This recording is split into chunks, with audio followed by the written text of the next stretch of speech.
قومی اسمبلی میں election act ترمیمی بل کثرت رائے سے منظور، اپوزیشن ارکان کا ایوان میں شدید احتجاج، نامنظور کے نعرے، اپوزیشن کا اسپیکر ڈائس کا گھیراؤ، ایجنڈے کی کاپیاں پھاڑ دی۔ بل رکن قومی اسمبلی بلال اظہر کیانی نے پیش کیا۔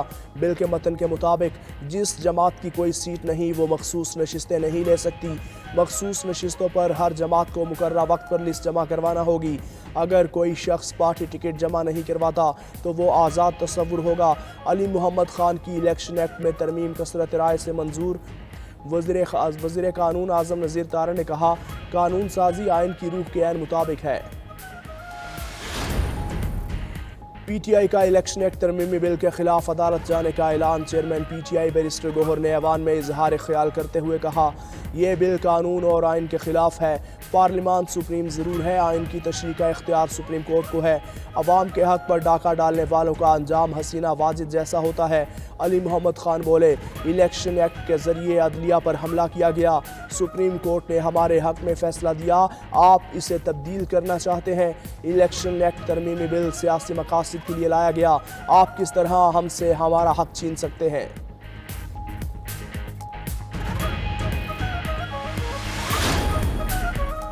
خیرات سے ملک نہیں چل سکتا، ٹیکس ہر حال میں دینا ہوگا۔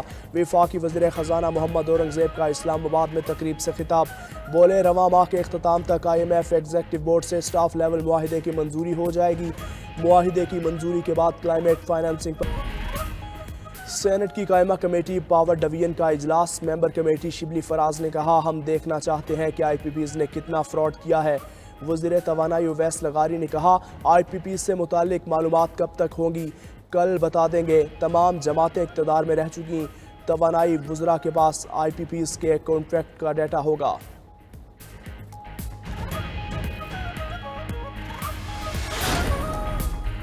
چیف جسٹس پاکستان قاضی فائز عیسیٰ کا بڑا اقدام۔ جشن آزادی کے موقع پر قاضی فائز نے فیملی اپنی اراضی قوم کے لیے وقف کر دی۔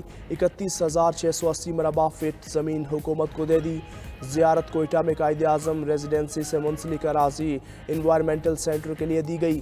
قاضی خاندان نے اراضی حکومت کو دینے کے لیے بلوچستان حکومت کو خط لکھ دیا۔ نواز شریف کے خلاف توشہ خانہ گاڑیوں کا ریفرنس احتساب، عدالت اسلام آباد کی جج عابدہ سجاد کی عدم دستیابی پر سماعت ملتوی۔ نواز شریف کے پلیڈر رانا محمد عرفان عدالت پیش ہوئے۔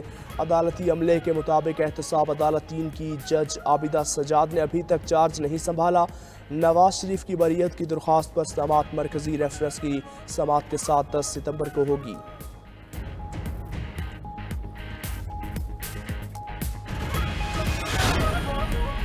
سابق پی ٹی آئی رہنما اسد عمر کا پنجاب انسٹی ٹیوٹ آف کارڈیولوجی میں علاج جاری۔ ڈاکٹرز کے مطابق اسد عمر کی ای سی جی رپورٹ ٹھیک آئی ہے۔ اسد عمر 9 مئی کے کیسز میں انسداد دہشت گردی پیشی پر تھے کہ بلڈ پریشر کم ہونے پر طبیعت بگڑی۔ عمر ایوب، زین قریشی سمیت متعدد پی ٹی آئی رہنما بھی اسپتال پہنچ گئے۔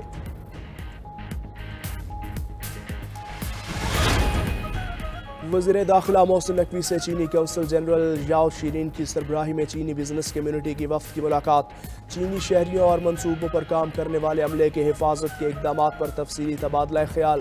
چینی وفد نے سیکیورٹی پلان کے حوالے سے تجاویز دیں۔ وزیر داخلہ محسن نقوی کی قابل عمل تجاویز پر عمل درآمد کی یقین دہانی۔ محسن نقوی نے کہا، چینی شہریوں کی حفاظت اولین ترجیح ہے۔ 14 اگست سے چینی شہریوں کے لیے ویزا آن لائن ہو جائے گا۔ بانی پی ٹی آئی کے ساتھ ڈیل کا معاملہ زیر غور نہیں، ریاست مخالف بیانیہ رکھنے والی سیاسی پارٹی پر پابندی لگ سکتی ہے۔ پابندی لگانے کے لیے آئین کو فالو کرنا ہوگا۔ مشیر وزیر اعظم رانا ثناء اللہ نے حکومت جانے کی افواہوں کو مسترد کر دیا۔ ملک کی ترقی کے لیے تمام سیاسی جماعتوں کو مل بیٹھنے کا مشورہ۔ لندن میں گفتگو کرتے ہوئے کہا، 2017 میں نیا پروجیکٹ لانچ کر کے ملک کی ترقی کا پہیہ روکا گیا۔ وزیر اعلیٰ کے پی خود کو 30 مار خان سمجھتے ہیں، میٹنگ میں کچھ کہتے ہیں اور باہر موقف بدل لیتے ہیں۔ بنگلہ دیش کا واقعہ جعلی حکومت کے لیے ایک ٹریلر ہے، شیخ حسینہ واجد کی طرح شریف خاندان بھی تیاری کرے۔ مشیر اطلاعات خیبر پختونخوا بیرسٹر سیف کہتے ہیں، ثوابی کا جلسہ جعلی حکومت کے خاتمے اور بانی پی ٹی آئی کی رہائی کی نوید ہے۔ جعلی حکومت سوچ لے، لاکھوں افراد نے اسلام آباد کا رخ کیا تو کیا ہوگا۔ جعلی حکومت کے نمائندوں کو چھپنے کی جگہ نہیں ملے گی۔ شریف خاندان ایک بار پھر لندن بھاگنے کی تیاری کر لے۔